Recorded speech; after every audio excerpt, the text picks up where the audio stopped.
भगवत गीता का 17वां अध्याय श्रद्धा त्रय विभाग योग। 14वें अध्याय में श्री कृष्ण ने माया के 3 गुणों की व्याख्या की थी और यह भी समझाया था कि किस प्रकार से ये मनुष्यों पर प्रभाव डालते हैं। इस 17वें अध्याय में श्री कृष्ण विस्तार पूर्वक गुणों के प्रभाव के विषय में बताते हैं।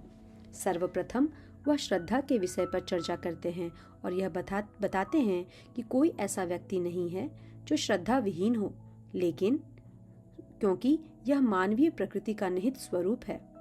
लेकिन मन की प्रकृति के अनुसार व्यक्तियों की श्रद्धा सात्विक, राजसिक तथा तामसिक होती है।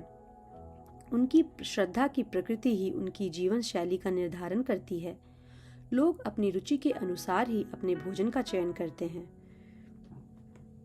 श्री कृष्ण भोजन को 3 श्रेणियों में विभाजित करते हैं तथा प्रत्येक भोजन के हमारे स्वास्थ्य पर पड़ने वाले प्रभाव की चर्चा करते हैं। तत्पश्चात वह यज्ञ के विषय में यह बताते हैं कि प्रकृति के 3 गुणों में यज्ञ किस प्रकार विभिन्न रूप से संपन्न होता है। इस अध्याय में आगे तपस्या के विषय में बताया गया है तथा शरीर, वाणी एवं मन के तप की व्याख्या की गई है। प्रत्येक तपस्या का स्वरूप सत्वगुण, रजोगुण, तमोगुण के प्रभाव के कारण भिन्न होता है। तत्पश्चात दान पर चर्चा की गई है तथा इसके 3 विभागों का वर्णन किया गया है।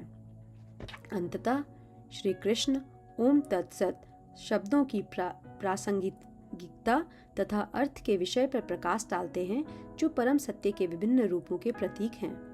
ओम पद ईश्वर के निराकार रूप की अभिव्यक्ति है। तत् का उच्चारण परमपिता परमात्मा को अर्पित की जाने वाली क्रियाओं तथा वैदिक रीतियों के लिए किया जाता है। सत शब्दांश का तात्पर्य सनातन, भगवान तथा धर्माचरण है। एक साथ प्रयोग करने पर ये अलौकिक सत्ता का बोध कराते हैं। इस अध्याय का अंत इस सिद्धांत से होता है कि यदि यज्ञ, तप और दान विधि निषेधों की उपेक्षा करते हुए किए जाते हैं, तब ये सभी कृत्य निरर्थक सिद्ध होते हैं। अर्जुन ने कहा, हे कृष्ण, उन लोगों की स्थिति क्या होती है जो शास्त्रों की आज्ञाओं की उपेक्षा करते हैं किंतु फिर भी श्रद्धा के साथ पूजा करते हैं? उनकी श्रद्धा क्या सत्वगुणी, रजोगुणी अथवा तमोगुणी होती है? भगवान ने कहा, प्रत्येक प्राणी स्वाभाविक रूप से श्रद्धावान है। यह श्रद्धा सात्विक, राजसिक अथवा तामसिक हो सकती है।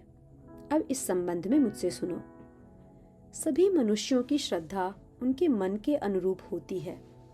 यह श्रद्धा वैसे ही होती है जैसे वे वास्तव में हैं।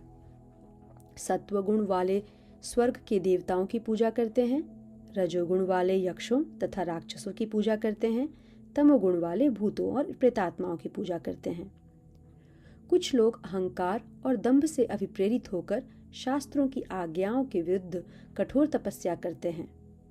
कामना और आसक्ति से प्रेरित होकर वे न केवल अपने शरीर को कष्ट देते हैं, बल्कि मुझे, जो उनके शरीर में परमात्मा के रूप में स्थित रहता हूँ, को भी कष्ट पहुँचाते हैं। ऐसे मूर्ख लोगों को पैशाचिक प्रवृत्ति वाला कहा जाता है। लोग अपनी रुचि के अनुसार भोजन करना पसंद करते हैं। इसी प्रकार से उनकी रुचि यज्ञ, तपस्या तथा ज्ञान के संबंध में भी सत्य है। अब मुझसे इनके भेदों के संबंध में सुनो। सत्वगुणी लोग ऐसा भोजन पसंद करते हैं जिससे आयु, सद्गुणों, शक्ति, स्वास्थ्य, प्रसन्नता तथा संतोष में वृद्धि होती है। ऐसे खाद्य पदार्थ रसीले, सरस, पौष्टिक तथा प्राकृतिक रूप से स्वादिष्ट होते हैं। अत्यधिक कड़वे, खट्टे, नमकीन, गर्म, तीखे, शुष्क तथा मिर्च युक्त दाह कारक व्यंजन रजोगुणी व्यक्तियों को प्रिय लगते हैं। ऐसे भोज्य पदार्थों के सेवन से पीड़ा, दुख तथा रोग उत्पन्न होते हैं। अधिक पके हुए, बासी, सड़े हुए, प्रदूषित तथा अशुद्ध भोजन तमोगुणी व्यक्तियों के प्रिय भोजन हैं। धर्म शास्त्रों की आज्ञा के अनुसार किसी फल की अपेक्षा किए बिना मन की दृढ़ता के साथ अपना कर्तव्य समझते हुए किया गया यज्ञ सत्वगुणी प्रकृति का है। हे श्रेष्ठ भरतवंशी, जो यज्ञ भौतिक लाभ अथवा दंभपूर्ण उद्देश्य के साथ किया जाता है उसे रजोगुणी श्रेणी का यज्ञ समझो। श्रद्धा विहीन होकर तथा धर्म ग्रंथों की आज्ञाओं के विपरीत किया गया यज्ञ, जिसमें अन्न अर्पित न किया गया हो, मंत्रोच्चारण न किए गए हों तथा दान न किया गया हो, ऐसे यज्ञ की प्रकृति तमोगुणी होती है। परमपिता परमात्मा, ब्राह्मणों, आध्यात्मिक गुरु, बुद्धिमान तथा श्रेष्ठ संत जनों की पूजा यदि पवित्रता, सादगी, ब्रह्मचर्य तथा अहिंसा के साथ की जाती है, तब इसे शरीर की तपस्या कहा जाता है।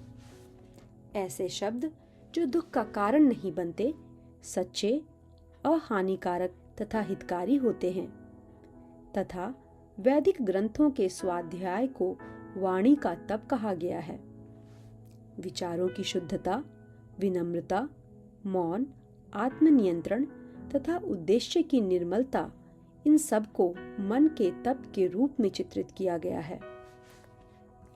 जब धर्मनिष्ठ व्यक्ति उत्कृष्ट श्रद्धा के साथ किसी प्रकार की लालसा के बिना उपयुक्त 3 प्रकार की तपस्याएं करते हैं, तब इन्हें सत्वगुणी टैप कहा जाता है। जब किसी तपस्या को मान सम्मान प्राप्त करने के लिए दंभ पूर्वक संपन्न किया जाता है, तब यह राजसी कहलाता है।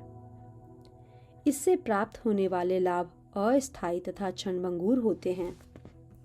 वह तप जो भ्रमित विचारों वाले व्यक्तियों द्वारा किया जाता है तथा जिसमें स्वयं को यातना देना तथा दूसरों का अनिष्ट करना सम्मिलित है, उसे तमोगुणी कहा जाता है। जो दान बिना प्रतिफल की कामना से यथोचित समय और स्थान में किसी सुपात्र को दिया जाता है, वह सात्विक दान माना जाता है। लेकिन अनिच्छापूर्वक अथवा फल प्राप्त करने की अपेक्षा से दिए गए दान को रजोगुणी कहा गया है।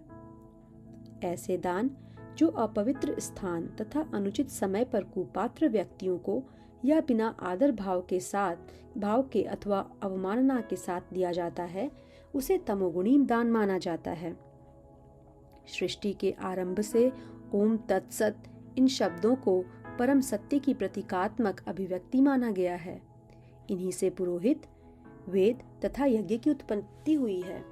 इसलिए यज्ञ, दान और तपस्या आदि का शुभारंभ वेदों के निर्देशानुसार ओम का उच्चारण करते हुए होता है। ऐसे व्यक्ति जो किसी फल की कामना नहीं करते किंतु भौतिक कष्टों से मुक्त रहना चाहते हैं, वे तप, यज्ञ तथा दान आदि करते समय तत् शब्द का उच्चारण करते हैं। सत शब्द का अर्थ नित्यत्व और साधित्व है। हे अर्जुन, इसका प्रयोग शुभ कर्मों को संपन्न करते समय किया जाता है। तप, यज्ञ तथा दान ऐसे कार्यों को संपन्न करने में प्रयुक्त होने के कारण इसे सत शब्द द्वारा वर्णित किया जाता है। अतः ऐसे किसी भी उद्देश्य के लिए किए जाने वाले कार्य के लिए सतनाम दिया गया है। हे पृथापुत्र, जो भी यज्ञ कर्म या तप बिना श्रद्धा के किए जाते हैं, वे असत कहलाते हैं। ये इस लोक और परलोक दोनों में व्यर्थ हो जाते हैं।